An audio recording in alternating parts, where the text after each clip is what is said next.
Warahmatullahi wabarakatuh.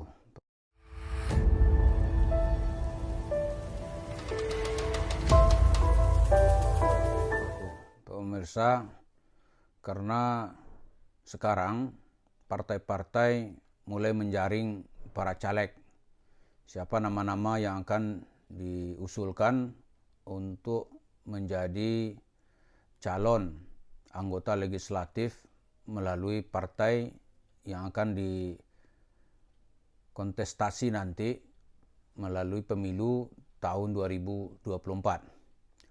Karena jaraknya kurang dari 2 tahun, malah 1 tahun lebih gitu, hanya lebih beberapa bulan, maka biasanya para partai mulai membuka lowongan bagi anggota masyarakat yang ingin berkiprah mewakili suara rakyat di Dewan Perwakilan Rakyat.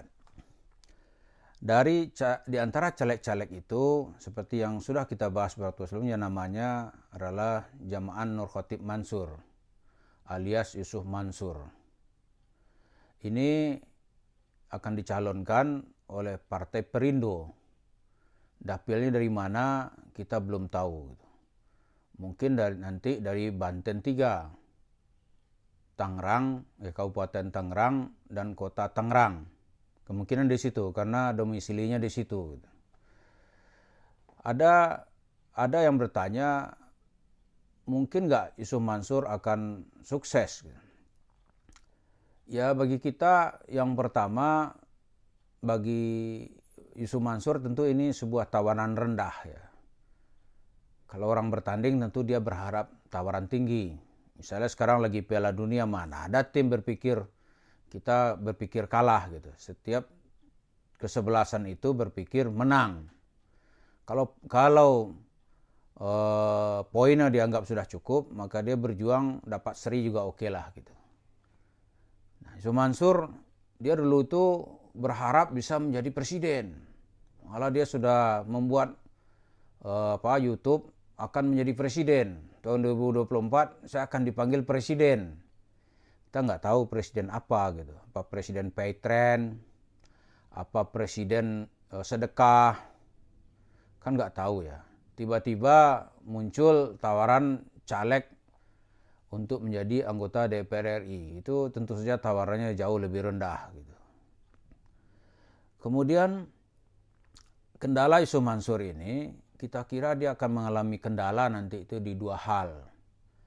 Yang pertama, dia mungkin tidak akan bisa jujur ya tentang laporan kekayaan, laporan hasil kepemilikan hartanya, berapa uangnya sekarang ini, kemudian berapa aset yang tidak bergerak, kemudian berapa itu aset yang terkait di yayasan-yayasan yang dia bikin. Dia akan keberatan di sini nih.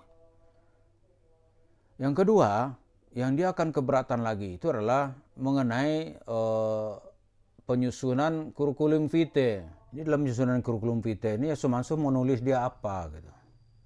Mau nulis doktor, dia harus bisa membuktikan ijazah doktornya dari mana, dan bukan hanya ijazah aspal gitu, palsu nggak bisa. Pengesahan ijazah itu harus ada gitu. Kemudian dia mau tulis misalnya Dr. Jama'an Nur Khatib Mansur alias Yusuf Mansur. Kalau KTP seperti itu dia harus menulis seperti itu. Kalau ada saja yang kurang itu nggak bisa, dia akan didiskualifikasi. Atau dia mengatakan ini sarjana S1 dari Universitas Indonesia misalnya. Ternyata S1-nya dari UIN Jakarta. Itu dianggap sebuah penipuan. Di UIN ternyata juga nggak tamat, S1 nggak tamat, nggak ada jazah gitu. Atau jazahnya ketika dia berumur, ijazah S1 dia berumur 15 tahun gitu. Atau ijazah S1-nya umur 18 tahun, ijazah S2-nya umur 16 tahun, itu terjadi kerancuan berpikir. Kan sering Yusuf Mansur bilang tuh, aneh tamat S2 dulu baru S1. Itu gimana caranya? Ditulis seperti itu nanti itu akan digugat oleh masyarakat rame-rame gitu. Dan KPU nanti tidak akan meloloskannya gelar akademis. Karena ada juga kawan-kawan tidak berani menulis gelarnya, ternyata gelarnya itu aspal. Ada caleg, dia itu sebenarnya tidak bergelar, katakanlah sarjana hukum gitu. Ini saya tanya, sarjana hukumnya kok nggak ditulis? Ah, nggak enak. Terus ditulis apa? Jasa SMA aja lah. Gitu. Kenapa? Karena jasa sarjana hukumnya nggak bisa dia pertanggungjawabkan secara administrasi ke kepemilikan ijazahnya. Dia nggak sanggup gitu. Jadi begitu juga nih Yusuf Mansur. Sanggup nggak? Berani nggak mencantumkan? Kemana-mana dia bilang dia doktor. Coba tulis nanti doktor Jam'an, doktor Kiai Haji Jam'an Nur Khatib Mansur alias Yusuf Mansur. Kasih gelar-gelar yang lain. Kan kuliahnya banyak itu. Tuliskanlah semuanya kalau berani gitu. Itu pasti didiskualifikasi. Nah, jadi ini kemampuan jenjang ekonomis, jenjang akademis maksud saya. Jenjang akademis yang perlu dipertanggungjawabkan. Kemudian dalam laporan hasil kepemilikan kekayaan, wah itu nggak boleh ada yang ditutupi. Coba kalau ada yang ditutupi, itu nanti begitu dia menjadi anggota dewan, dan selesai di anggota dewan itu dicoba dikomparasi itu. Ini uangnya nih kok banyak sekali tambahnya, dari mana gitu. Atau tiba-tiba dia lapor uangnya misalnya nih cuma 2 miliar gitu.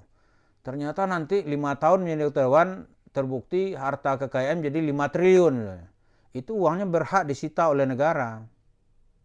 Wah ini karena itu banyak juga yang takut ketika bicara laporan keuangan. Seperti kasus-kasus di pengadilan sekarang nih. Bagaimana seorang jenderal gitu, yang gajinya hanya 35 juta, tapi pengeluaran hidupnya sebulan 600 juta, itu kan dipersoalkan orang. Dari mana dia dapat duit yang lain? Oh, pasti ada duit yang disebut dengan duit hitam. Gitu. Jadi seperti ini. Kemudian mungkin nggak Yusuf Mansur akan melanggeng ke DPR? Gitu. Karena ya menurut yang pertama, bisa dia melanggeng ke DPR karena Yusuf Mansur mempunyai keunggulan-keunggulan. Ini saya akui juga ya keunggulannya. Keunggulan pertama, Yusuf Mansur itu seorang komunikator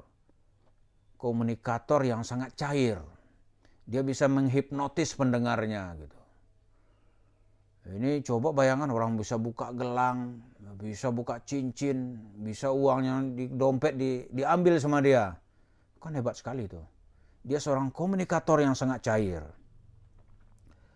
Yang kedua, kehebatan Yusuf Mansur lagi ditopang oleh situasi di mana mayoritas masih penduduk Indonesia ini tingkat pendidikannya masih berijazah SD. Dia belum pendidikan 9 tahun belum.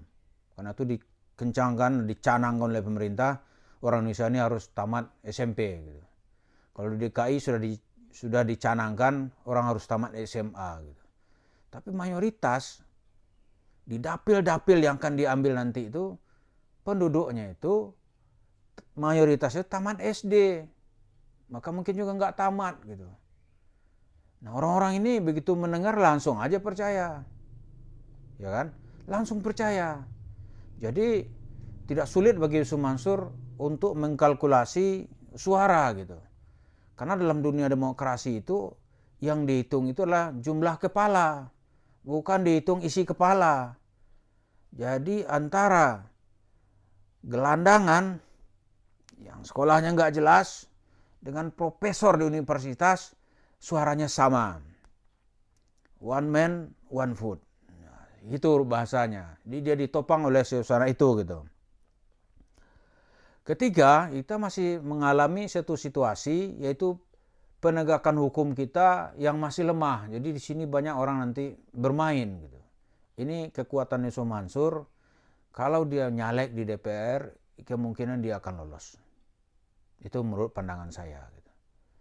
Tapi ada juga orang-orang tidak bisa lolos itu karena faktor eksternal. Gitu.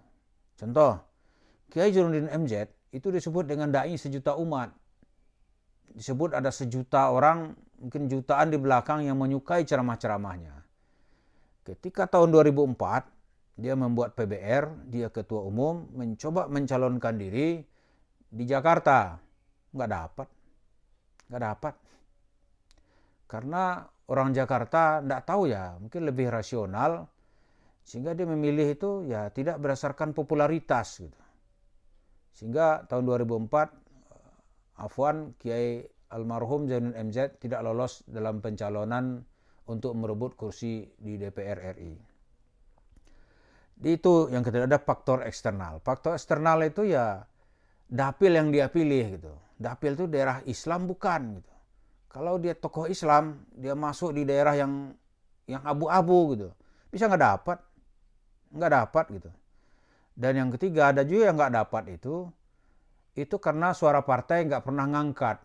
Maka dia setiap dari pemilu ke pemilu, dia menjadi calon tetap dan tetap menjadi calon. Ya, begitu aja sampai batas akhir dari kemampuan ini berakhir. Saya nggak nyebutin orangnya nanti nggak enak. Gitu. Ada juga dia mampu secara individu meraih suara, apa misalnya. Contohnya teman kita, Ali Muchtar Ngabalin.